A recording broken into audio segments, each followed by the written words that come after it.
आगम ज्ञाता आगम पुरुष उपाध्याय प्रवर हिमाचल के श्री परम पूज्य श्री जितेंद्र मुनि जी महाराज साहब आदि ठाणे 6 चातुर्मास हेतु श्री रूपचंद एस जैन बिरादरी रजिस्टर्ड जगरांव में विराजमान है। महाराज साहब ने प्रवचनों में क्या कुछ फरमाया, आइए सुनते हैं महाराज साहब के मुखारबिंद से। आंखों के आईब्रोज है उनको मटका करके या सामने वाले को किसी तरीके से समझाता कुछ है, सामने वाला समझ भी लेता है। जब सामने वाला टोकता है तो बोलता है मेरा तो ऐसा कोई इंटेंशन नहीं था।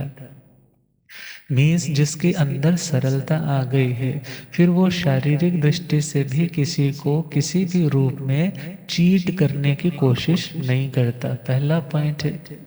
दूसरा, काया की ऋजुता का मतलब शरीर के ऊपर जो परिधान कपड़े पहने जाते हैं, जैसे जितने भी बहरूपीय होते हैं, आजकल तो शायद कम आते हैं, मगर पहले जो बहुरूपीय होते वो अलग अलग तरह का कॉस्ट्यूम, कपड़े, ड्रेस वियर करके वैसा ही मेकअप करके पहुंच जाते लोगों की दुकानों पे। मगर विचार करना है, एक तो है सामान्य जो किसी को मांगने वाले आते हैं, और एक है कि उस तरह का रूप बना करके सामने वाले से धोखा कर लेना। तो हम यहाँ पर एक और समझ सकते हैं, यदि किसी के पास वैक्रिय साधना है तो वैक्रिय साधना से वैसा रूप बना करके सामने वाले को ठग लेना। वैदिक कथानकों में बहुत स्टोरीज आती है कि किस तरह से वो किसी सती का सतीत्व भंग करने के लिए कभी इंद्र महाराज कोई रूप धारण कर लेते थे, कभी कोई ऐसा रूप धारण कर लेते थे।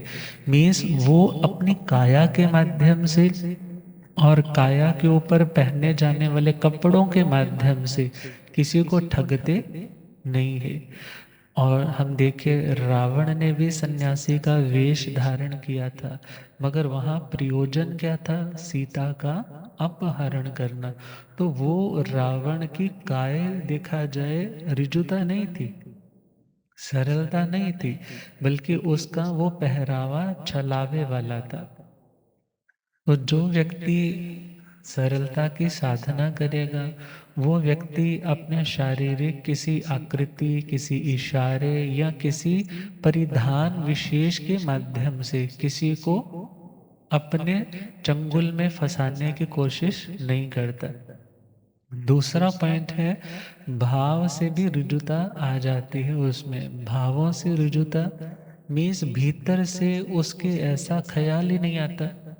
यदि सपोज करो कि उसमें कोई ऐसा टेढ़ा मेढ़ा विचार आता भी है, तो वो अपनी सरलता के उस सोच के माध्यम से उसको फिर दोबारा से सीधा कर देता है कि क्यों किसी को ठगना, क्यों किसी को धोखे में डालना, मुझे ऐसा कुछ करना नहीं है। आत्मा में, अंतर हृदय में यदि कुछ भाव गलत चल भी रहा है, किसी को अपने षड्यंत्र में फंसाने का, किसी को जाल में फंसाने का, वो सपोज अपना जाल बुनने लग चुका है, प्लानिंग कर चुका है, मगर उसी टाइम उसे ख्याल आएगा मुझे ऐसा कार्य नहीं करना। जो अंदर से आवाज आई नहीं करना, ये उसकी है भाव ऋजुता। ये कौन सी ऋजुता है? भाव ऋजुता। तीसरी ऋजुता है भाषा की ऋजुता। भाषा में सरलता। बहुत से लोग ऐसे होते हैं जो 2, 3, 4 अर्थों वाले शब्द को बोलते हैं। आपने बहुत बार सुना होगा, जो द्व्यर्थक मीन्स जिसके कई सारे भी मीनिंग हो सकते हैं, ऐसा बोलेंगे, फिर सामने वाला कहेगा तुमने ऐसा क्यों बोला, तो कहता है नहीं नहीं, मेरा ऐसा कहने का मनोरथ नहीं था, इंटेंशन नहीं था, तुमने गलत समझ लिया।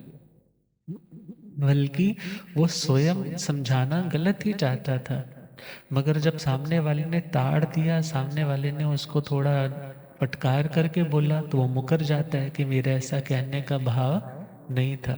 मगर जिसके अंदर ऋजुता है, ये 3 बातें हैं ना, पहला थी काया की ऋजुता, दूसरा था भाव की ऋजुता, तीसरा था भाषा की ऋजुता। जैसे दहलीज होती है ना, घर की दहलीज होती है, तो सपोज करो पुराने टाइम की दहलीज तो अलग होती थी, वो थोड़ी ऊंचाई वाली होती, लक्कड़ का बड़ा सा दरवाज़ा होता, और यदि किसी ने दहलीज पे दिए जलाए हैं, तो वो दिए क्या करते, बाहर भी रोशनी करते और अंदर भी रोशनी करती।